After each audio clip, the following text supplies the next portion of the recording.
को कोटन लगे कपास। ईश्वर से तो हमने वादा किया था प्रभु, अब कि हम अगर इस धराधाम पर जाएंगे तो सिर्फ आपको ही भजेंगे, आपके अलावा हमें कोई दिखाई भी नहीं पड़ेगा।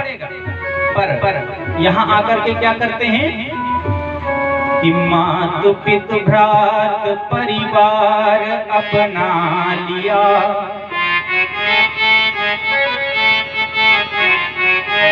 आकर के हमारे न जाने कितने रिश्ते नाते बन जाते हैं। कोई हमें अपना पुत्र मानता है, कोई माता बन जाती है, कोई पिता बन जाते हैं। मातु पितु भ्रात परिवार अपना लिया, मोह के जाल में फांस धोखा दिया। हमें मोह में यहाँ फंसा लिया जाता है कि कुछ मरे कुछ गड़े, कुछ जले और कुछ को बहाना पड़ा। देख दुनिया का झूठा झमेला तो मन को हटाना पड़ा। हम लोग अपने कंधों पर न जाने कितने लोगों को ले जाकर के कभी शमशान घाट में अग्निदाह कर देते हैं और कभी गंगा जी में छोड़ाते हैं।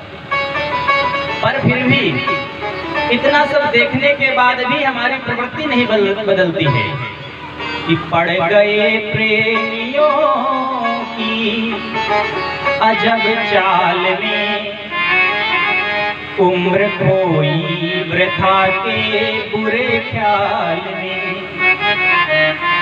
तन के सुख धन के सुख जन के सुख में समय को बिताना पड़ा।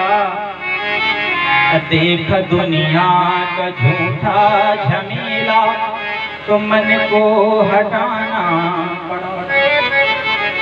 जिस दिन हमें यह समझ में आ गया कि अरे हम तो झूठे संसार में यहाँ अपना समय गंवा रहे हैं, तब वैराग्य अंदर से उत्पन्न होता, फिर लगता है कि अब हमें ईश्वर की चरण शरण ग्रहण करना चाहिए। क्यों? क्योंकि इस संसार में मानव और प्राणियां न जाने कितने जीव कितनी प्रकार के देह शरीर धारण करके विचरण करते रहते हैं। किसी ने लिखा कि कोल्हू का बैल बना,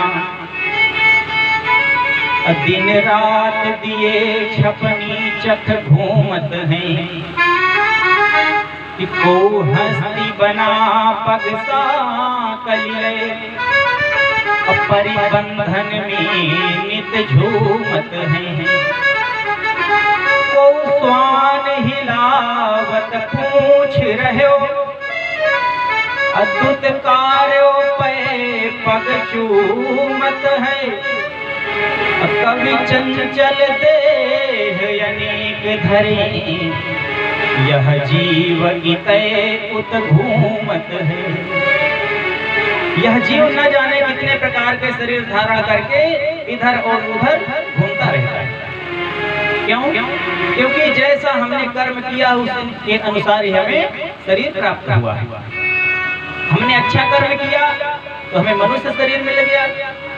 साधन धाम मोक्ष करी द्वारा, इस शरीर के द्वारा ही हम सारे साधन कर सकते हैं, अपने मुक्ति का मार्ग अपना सकते हैं। क्योंकि कर्म योनि केवल मनुष्य की योनि है, बाकी तो सिर्फ भोग योनियां हैं। कुत्ता बिल्ली भेड़ बकरिया जितने भी ये हैं, ये केवल भोग सकते हैं, कर्म नहीं कर सकते।